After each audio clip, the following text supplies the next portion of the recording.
Greetings and welcome to this edition of Positronic. I'm Barry P. Cook. Let's talk about the latest episode of Marvel's What If.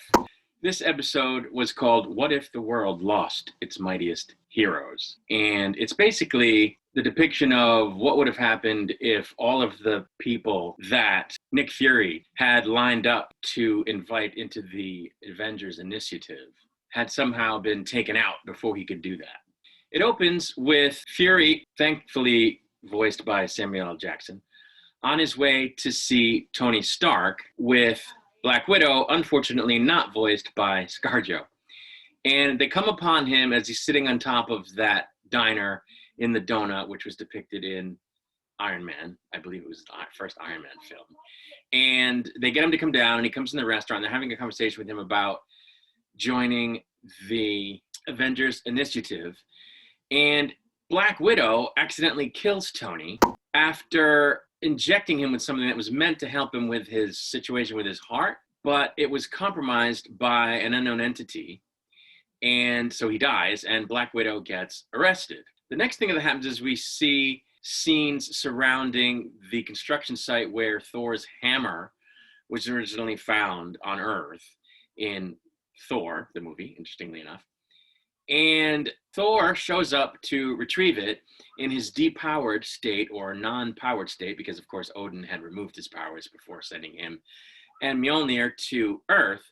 And so he ends up getting killed as well by an arrow, which seems to have come from Hawkeye, because Hawkeye was drawing down on him, waiting for a signal to fire, and then the next thing he and everybody else knew, Thor was down with an arrow sticking out of his person and dead. So everybody thinks Hawkeye did it, although Hawkeye says he didn't do it. So he gets thrown in a cell. Of course, just before this, Coulson had to mention that he has really great hair and that he's gorgeous.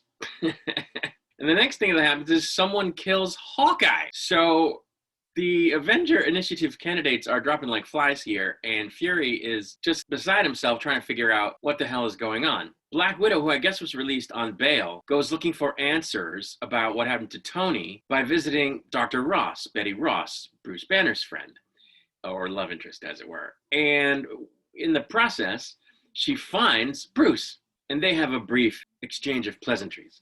The next thing we see is that Loki arrives on Earth with minions to avenge his brother. We then jump back to Black Widow and Bruce Banner, and there's a scene reminiscent of the scene in Eric Bana's Hulk movie, where some military vehicles and General Ross show up on the quad of, I guess, a medical facility or wherever Banner was at the time.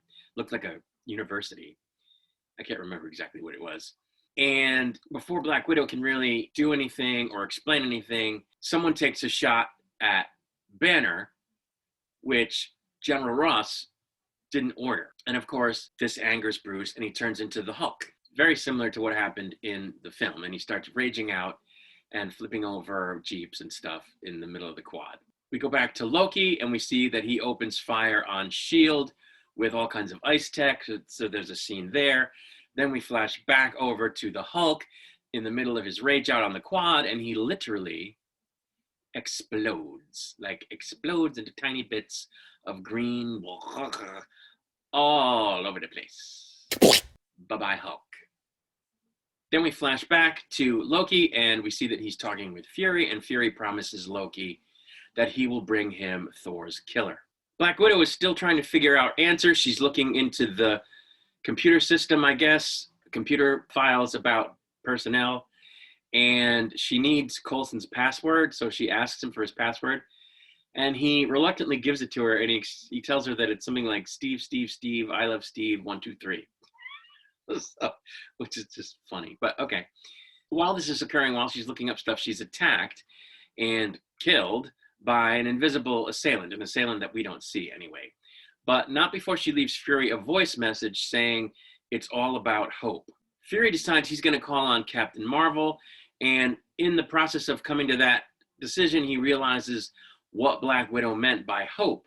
And he goes to the gravesite of Hope Van Dyne, aka Wasp, the daughter of Hank Pym, who invented the Ant-Man suit and the Wasp suit. She apparently had been killed in a S.H.I.E.L.D. mission, And it was Hank Pym who was angry about this, who was going around and killing all the Avenger Initiative candidates because he didn't want anything else like that to happen to them or something, or just to thwart Shield, to thwart Fury. And Fury even says, well, you killed the blonde guy, you killed Thor. And he said, well, yeah, because you would have recruited him.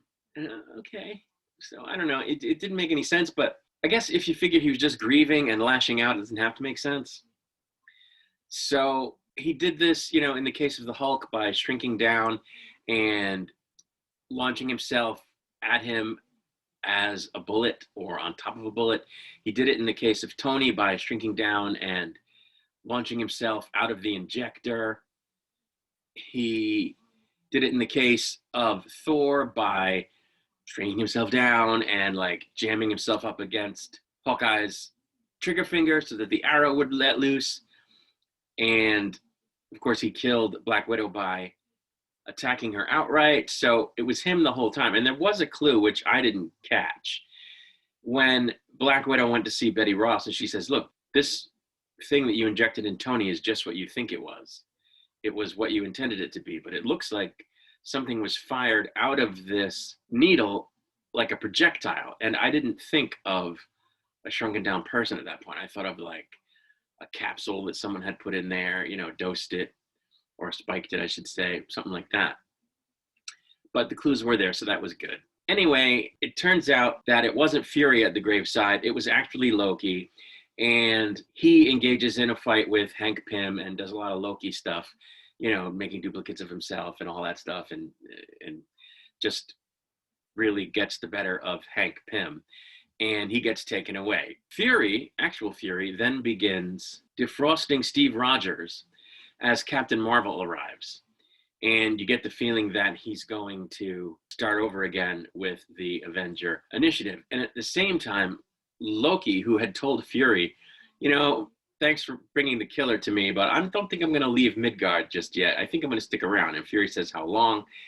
And he is then shown walking into the United Nations, delivering a speech as the ruler of Earth. So apparently he intends to stay for a while, and that's where the episode ends. I thought this was a decent episode. It had some interesting visuals, not the least of which was Hulk exploding all over everything.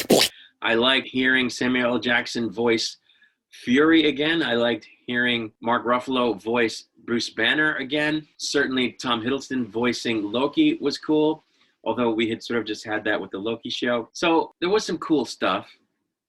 I liked the jokes, alluding to Coulson being gay. That was funny stuff. But what might have been more interesting is the story of what would actually happen if all of those Avenger Initiative candidates were killed and Fury had to start the Avengers with other people. So what we got was a story that leads up to him being in that situation, but we don't then see what he actually does in that situation. I mean, he thaws out Captain America and he calls Captain Marvel, which is great, but that's it. We don't, what they should have done was opened the episode with a 5 or 10 minute thing explaining or depicting in sort of flashback, I guess, how all the original Avenger Initiative candidates had been killed or taken out, and then show what Fury did to determine who the next candidates should be and going about recruiting them and assembling them and seeing them go off on a mission. That would have been a cool what if. This was just, what if Hank Pym got pissed and killed some people?